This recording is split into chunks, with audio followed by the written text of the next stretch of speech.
அனைவருக்கும் வணக்கம். எல்லாம் காலையில் சாப்பிட்டு வந்தீங்களா? சந்தோஷமாக இருக்கீங்களா? யார் முகத்துலேயும் ஒரு சந்தோஷம் தெரியல. காலையில் எல்லாம் வந்து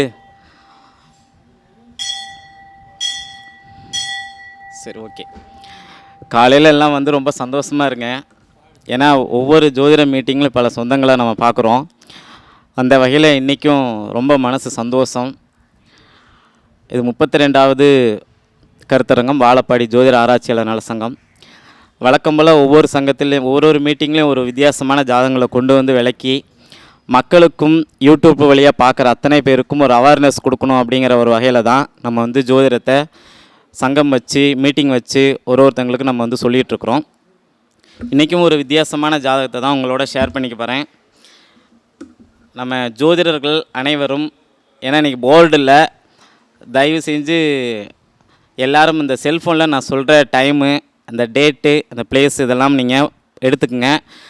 நான் தசாபுத்தியெல்லாம் நான் சொல்ல மாட்டேன், நீங்கள் தான் சொல்லணும், சரிங்களா? ஒரு ஜாதகத்தில் வந்து பார்த்திங்கன்னா இந்த அமைப்பு எல்லாருக்குமே ரொம்ப சிறப்பாக இருக்கும். இதை ஏன் நான் சொல்கிறேன் அப்படிங்கிறது உங்களுக்கே நான் விட்டுறேன். இப்போ நான் சொல்கிற ஜாதகம் வந்து பார்த்திங்கன்னா ஒரு பஞ்சாயத்து தலைவரான ஒரு ஜாதகம். இவர் வந்து 10 வருஷத்துக்கு முன்னாடி நம்மகிட்ட அலுவலகத்துக்கு ஜாதகம் பார்க்க வரும்போது அவர் சொன்ன வார்த்தை அப்படியே சொல்கிறேன். யூடியூப்பில் அவர் என்னை கவனிப்பார். நேற்று சொல்லிட்டு தான் வந்தேன். எனக்கு இருக்கிற பிரச்சனைக்கு கஷ்டத்துக்கு நான் ஓடுற லாரியில் தான் சார் உளுந்து சாகணும், அவ்வளோ பிரச்சனையோடு இருக்கிறேன் அப்படின்னார்.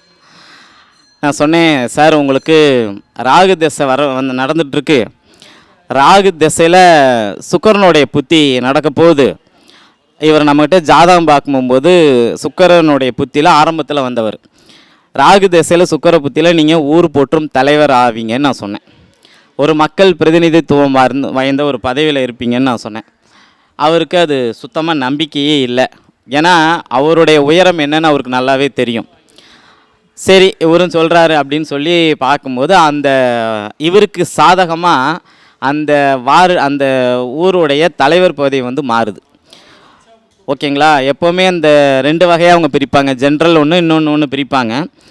அந்த மாதிரி இவருக்கு சாதகமான ஒரு அமைப்பில் வந்து அவருக்கு அந்த போஸ்டிங் வருது. நிற்கிறாரு, செலவு பண்ணுறாரு, ஜெயிச்சிட்றாரு. கவுண்டிங்க்கு ஒரு 2 நாளைக்கு முன்னாடி, என்ன சொல்லப்போனால் கவுண்டிங் ஆரம்பிக்கிறதுக்கு ஒரு 1.5 மணி நேரத்துக்கு முன்னாடி கூட எனக்கு ஃபோன் பண்ணி காலையில் பேசுகிறாரு. நீங்கள் தானே ஜெயிக்க போகிறீங்க, தைரியமாக இருங்க அப்படின்னு நான் சொன்னேன். சரி எப்படி கொடுத்துச்சு? எல்லாருமே ராகு ஆகாது, ராகு ஆகாதுன்னு பேசிகிட்டு இருக்கும்போது இவருக்கு ராகு தசை எப்படி யோகத்தை கொடுத்துச்சு அப்படிங்கிறத நான் சொல்கிறதுக்கு முன்னாடி நான் இன்னொரு விஷயமும் சொல்லிக்கிறேன். ஒரு ஜாதகத்தில் வந்து மக்களுக்கு சேவை செய்யணும், ஒரு உயர்ந்த இடத்துல இருக்கணும், முதலமைச்சரோ பஞ்சாயத்து போர்டு தலைவரோ பேரூராட்சி தலைவரோ நகராட்சி தலைவரோ இருக்கணும் அப்படின்னா நல்லா கவனிங்க. இதில் இன்னொரு ரகசியமும் போட்டு உடச்சிட்றேன், சரிங்களா? கலைஞர் ஜாதகத்தில் 5ஆம் அதிபதி செவ்வாய் 7ல் உச்சம் பெற்று 4ஆம் பறவையாக 10ஆம் இடத்தை பார்த்தனால தான் அவர் முதலமைச்சர்.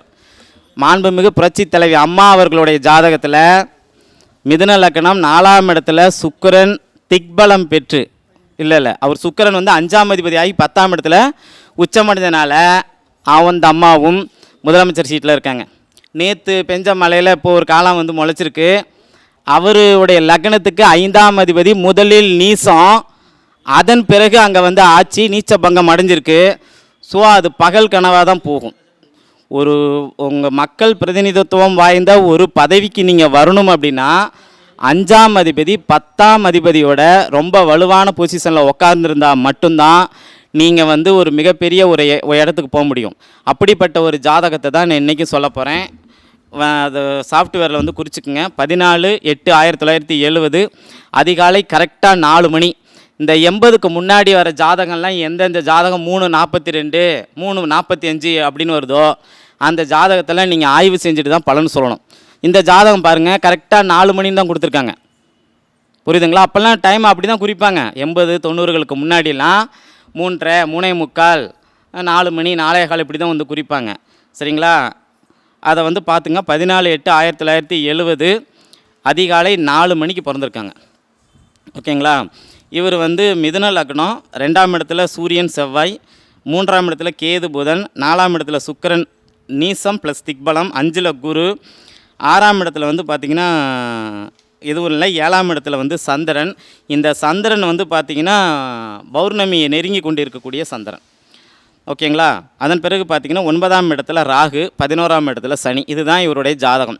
இவர் நம்மகிட்ட ஜாதகம் பார்க்க விரும்பும்போது ராகு திசையில் சுக்கிர புத்தி நான் முன்னாடியே சொல்லிட்டேன். ராகு திசை நல்லா கவனிங்க. ஒரு லக்கணத்துக்கும் திரிகோணாதிபதிகளுடைய திசை தான் யோகாதிபதி திசையாக வரும். நல்லா கவனிச்சிங்கனாவே தெரியும். மேச லக்கணத்துக்கு யோகாதிபதி திசை வந்து பார்த்திங்கன்னா சூரியனும் குருவும். ரிஷப லக்கணத்துக்கு வந்து யோகாதிபதி திசைன்னு சொல்லி பார்த்தீங்கன்னா புதனும் சனி பகவானும். அதன் பிறகு கடக லக்கணத்துக்கு வந்து பார்த்திங்கன்னா இப்படி செவ்வாயும் குருவும் வருவாங்க. சிம்ம லக்கணத்துக்கும் அதே மாதிரி செவ்வாய் குரு வருவாங்க. சரிங்களா? துலாம் லக்கணத்துக்கு அதே மாதிரி சனி புதன் வருவாங்க. விருச்சிக லக்கணத்துக்கு அதே மாதிரி பார்த்திங்கன்னா குரு சந்திரன் வருவாங்க. தனுசு லக்கணத்துக்கு வந்து பார்த்திங்கன்னா செவ்வாய் சூரியன் வருவாங்க. மகர கும்ப லக்கணங்களுக்கு வந்து பார்த்திங்கன்னா சுக்கிரன் புதன் 2 பேருமே வருவாங்க. மகர கும்ப லக்கணங்களுக்கு. மீன லக்கணத்துக்கு வந்து பார்த்திங்கன்னா சந்திரனும் செவ்வாயும் வருவாங்க. ஆனால் நான் 2 லக்கணத்துக்கு சொல்லவே கிடையாது. அந்த 2 லக்கணம் மிதுனமும் கன்னியும். மிதுன லக்கணத்துக்கு ஒரு 5ஆம் அதிபதியாக வரக்கூடிய சுக்கிரன் 12ஆம் அதிபதியாக வந்துடுவார். இன்னும் லக்னாதிபதி புதனே 4ஆம் இடம் கேந்திராதிபதி தோஷத்தையும் வாங்கிடுவார். சனி வந்து 9ஆம் அதிபதி பெற்றிருந்தாலும் அவர் 8ஆம் அதிபதி ஆயிடுவார். ஓகேங்களா? அதன் பிறகு பார்த்திங்க அப்படின்னா நம்மளுடைய கன்னி லக்கணத்துக்கு வந்து சனி வந்து பார்த்திங்கன்னா 5ஆம் அதிபதியும் வருவார், அவரே 6ஆம் அதிபதியும் வந்துடுவார். சுக்கிரன் வந்து 2, 9 ஒரு கேந்திரம் ஒரு திரிகோணம் வந்தால் தான் அவங்க வந்து யோகாதிபதினு நம்ம வந்து சொல்லிகிட்ருப்போம். சரி, இது ஒரு பக்கம் இருக்கட்டும். இன்னொரு அமைப்பு வந்து பார்த்திங்க அப்படின்னா இந்த மாதிரி இருக்கும்போது மிதுன கன்னி லக்னத்துக்கு மட்டும் யோகாதிபதி யாரோ அவங்களே இன்னொரு விரயஸ்தானத்துக்கோ ஒரு அசுபஸ்தானத்துக்கோ அதிபதி ஆகிறனால இந்த 2 லக்னங்களுக்கு ராகு ஒருத்தர் தான் ராஜயோகத்தை தருவார். இதை அனுபவ ரீதியாக பார்த்தவர்களுக்கு மட்டும்தான் புரியும். புரியுதுங்களா? அந்த அமைப்பின்படி இவருக்கு ராகு தேசை நல்லா வேலை செய்யுன்னு சொன்னேன். ராகு தேசம் ஆரம்பிக்கும் போது வீட்டை கட்டினார், இடம் வாங்கினார், நிறைய அதில் கொஞ்சம் கடனும் பட்டார். இந்த கடன் பட்ட சூழ்நிலையில் தான் வந்து என்கிட்ட கொஞ்சம் ஜாதகம் பார்க்கும்போது இந்த அமைப்பில் இருந்தார். நான் மறுபடியும் பார்த்து சொன்னேன், அண்ணே ஒன்றும் பிரச்சனை இல்லை, ராகு தேசத்தில் சுக்கிர புத்தி 5ஆம் அதிபதி 4ஆம் இடத்தில் முதலில் நீசம் பெற்று திக்பலம் அடைஞ்சு அதன் பிறகு அவருடைய 10ஆம் இடத்தோட 7ஆம் பார்வையாக பார்க்கறனால நீங்கள் ஊர் போற்றக்கூடிய வார்டு கவுன்சிலர், உங்களுடைய கிராம ஊராட்சி தலைவர் உள்பட இப்படி உயர்ந்த பதவியில் வருவீங்க அப்படின்னு நான் சொன்னேன்.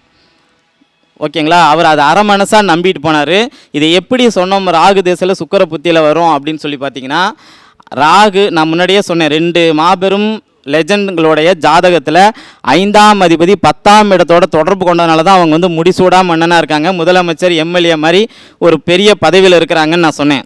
இன்னொருத்தங்க வந்து புதுசாக வந்திருக்காங்க, அவங்களுக்கு நீச்சம் அடைஞ்சதுனால அவங்களுடைய வாய்ப்பு பெருமளவில் அதாவது சோபிக்காது அப்படிங்கிற ஒரு அமைப்பில் சொன்னேன். இங்கே பார்த்தீங்கன்னா 5ஆம் அதிபதி சுக்கிரன் ஆகி அவர் 4ஆம் இடத்துல திக்பலம் பெற்று 10ஆம் வீட்டை வந்து 7ஆம் பார்வையாக பார்த்ததுனால இன்னொரு விஷயம் என்னன்னு சொல்லி பார்த்தீங்கன்னா இவர் நம்மளுடைய சந்திரன் வந்து ஓகேங்களா, நம்மளுடைய சந்திர பகவான் வந்து பௌர்ணமியை நெருங்கி கொண்டு அவர் வந்து லக்னத்தையும் செவ்வாய் சூரியனை பார்க்கும்போது பார்த்திங்கன்னா இவங்களுக்கும் ஒரு அரச பதவி, ஒரு அரசாங்கத்துக்கு சமமான ஒரு போஸ்டிங் இதெல்லாம் கண்டிப்பாக கிடைக்கும்னு நான் சொன்னேன். அதே மாதிரி அவர் 5 வருஷம் தலைவராக இருந்தும் முடிச்சிட்டாரு.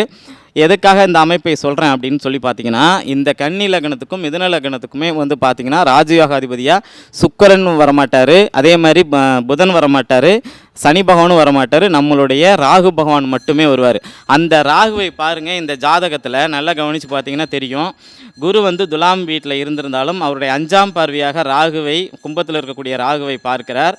அதனால தான் இவர் வந்து ஒரு மிக உயர்ந்த ஒரு பதவிக்கு வந்திருக்கிறார் அப்படின்னு சொல்லலாம். அதே மாதிரி பார்த்தீங்கன்னா நீங்கள் எனக்கு கேட்கலாம், சார் உயர்ந்த பதவின்னு சொல்லிட்டு நீங்கள் கிராம பேரூராட்சி கிராம பஞ்சாயத்து தலைவர் அந்த ரேஞ்சுக்கு தான் சார் வந்திருக்கிறாரு, ஏன் சார் இவர் மாவட்ட ஊராட்சி தலைவர் ஆகலை, எம்எல்ஏ ஆகலைன்னு கேட்கலாம். இந்த குரு பார்க்குற இடத்த கவனித்து பார்த்தீங்கன்னா துலாம் வீட்டிலேருந்து குரு பார்க்குறாரு, அதனுடைய உயரத்தை மட்டும்தான் குரு தருவார். இங்கே துலாம் வீட்டில் இருக்கக்கூடிய குருவை வந்து பார்த்திங்கன்னா சனி வந்து 22 டிகிரி விலகி பார்க்கறனால பார்த்திங்க அப்படின்னா குருவின் காரகத்துவங்கள் சற்று குறையும். அதே மாதிரி செவ்வாயும் தன்னுடைய 4ஆம் பார்வையாக குருவை பார்க்கறனால பார்த்திங்கன்னா குரு அங்கே வந்து இயல்பான மனநிலையில் இல்லை, ஏதோ ஒரு மனநிலையில் இருந்து தான் ராகுவை பார்த்துருக்கிறார். அந்த அமைப்புக்கே இது ஒரு மிகப்பெரிய யோகத்தை கண்டிப்பாக வந்து கொடுத்துருக்கிறது அப்படின்னு சொல்லலாம். இங்கே நீங்கள் ஒரு விஷயம் கவனிங்க, ராகுக்கு வீடு கொடுத்த சனி வந்து இங்கே நீச்சம் அப்படின்னா என்ன நடந்திருக்கணும், இவருக்கு ராகு தேச வேலையை செய்யக்கூடாது இல்லை, ஆனால் செஞ்சிச்சே. ஏன் அந்த சனி நீச்சம் அடைஞ்சனால அந்த நீச்ச சனியை குரு பார்க்குறாரு. இப்போ குரு பார்க்கும்போது ஒரு ஜாதகத்தில் மிஞ்சும் பலனாவது இருக்குன்னு பெரியவங்க சொன்னதனுடைய பலன் இது தான்.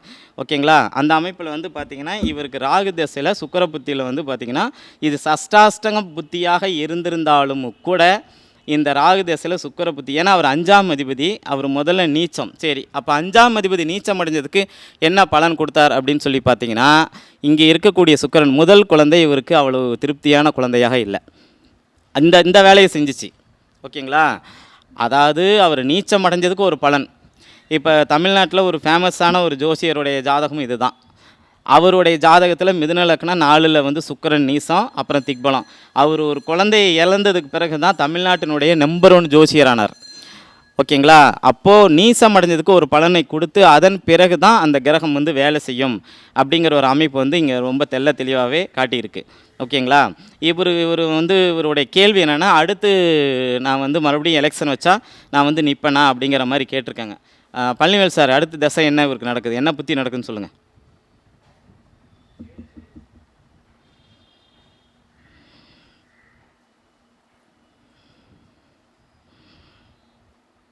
பதினாலு 8/1970 காலையில் 4 மணி.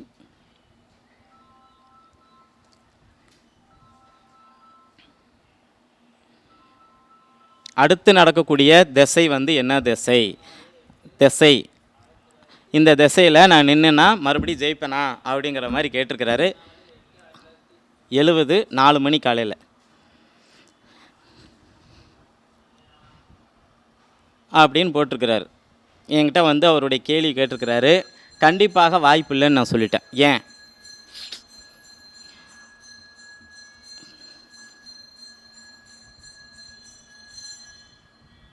வாய்ப்பு வந்து எப்படி வரும் அப்படின்னு சொல்லி பார்த்தீங்கன்னா, இவர் பௌர்ணமி யோகத்தில் டைரெக்டாக பிறந்திருந்தால், திதி என்ன சார்?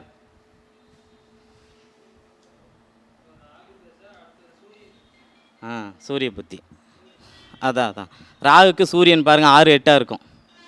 ஆனால் நின்னாலும் இங்கே பாருங்கள் தோற்றுருவார். கம்மியான ஓட்டில் தோப்பார். ஒரு 10 ஓட்டு 15 ஓட்டு. இதை தான் நான் அங்கேயும் சொன்னேன் அவர்கிட்ட, நீங்கள் அடுத்த முறை எலெக்ஷனில் நிற்காதீங்க அப்படின்னு. ஆனால் இவர் கேட்க மாட்டார், நிற்பார். முதல் தடவை நில்லுங்க ஜெயிப்பீங்கன்னு சொல்லும் போதெல்லாம் சந்தோஷமாக ஈனி சிரிச்சிட்டு நின்னார், ஜெயிச்சிட்டாரு. இப்போ 2வது தடவை நிற்காதீங்க, ஜெயிக்க மாட்டீங்க, குறைந்த ஓட்டில் தோந்துருவீங்கன்னு நான் சொல்கிறேன், கேட்க மாட்டார். ஏன்னா அது இனிமேல் அவருடைய ராகு திசையில் எப்போவுமே சூரிய புத்தி சந்திர புத்திலாம் சரியில்லாத புத்தியாக தான் இருக்கும். ராகு சூரியன் சந்திரன் செவ்வாய் இதெல்லாமே பார்த்திங்கன்னா கொஞ்சம் முரணான புத்தியாக தான் இருக்கும். அப்போது ஒரு ஜாதகத்தை எடுத்தோடனே பார்த்திங்கன்னா பார்த்த உடனே சில யோகங்களை வந்து அப்படியே நம்ம பார்த்து டக்குன்னு அதை வந்து முடிவு பண்ணிடலாம் அப்படிங்கிற ஒரு அமைப்பு வந்து சொல்லலாம். ஓகேங்களா?